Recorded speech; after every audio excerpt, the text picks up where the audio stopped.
মৎস্য ও প্রাণী সম্পদ মন্ত্রণালয়ের উপদেষ্টা ফরিদা আক্তার বলেছেন, প্রান্তিক জনগোষ্ঠীকে স্বনির্ভর ও আর্থিকভাবে শক্তিশালী করে তোলার লক্ষ্যেই কাজ করছে সরকার।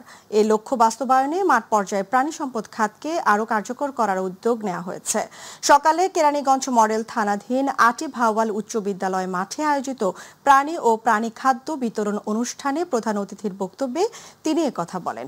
এ সময় তিনি বলেন, প্রত্যেক পরিবারকে আর্থিকভাবে শক্তিশালী ও স্বনির্ভর করাই সরকারের মূল লক্ষ্য।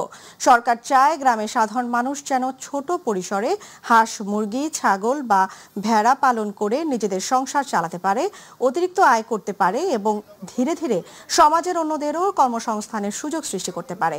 প্রাণী সম্পদ খাত কেবল খাদ্য নিরাপত্তা নয়, দারিদ্র্য বিমোচন ও অর্থনৈতিক উন্নয়নের বড় ভরসা।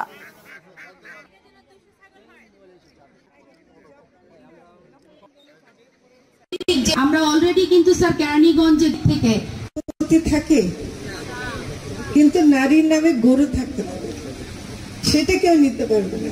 একটা নারী যদি একটা ছাগল পালে, একটা ভেড়া পালে, মুরগি তো আছে, হাঁস মুরগি, ওগুলো পুরুষরা পালে না, আসলে এগুলো নারীরাই পালে। এবং এটা থেকে যে সম্পদ সে গড়ে তোলে সেটা একান্তভাবে তার নিজের সম্পত্তি।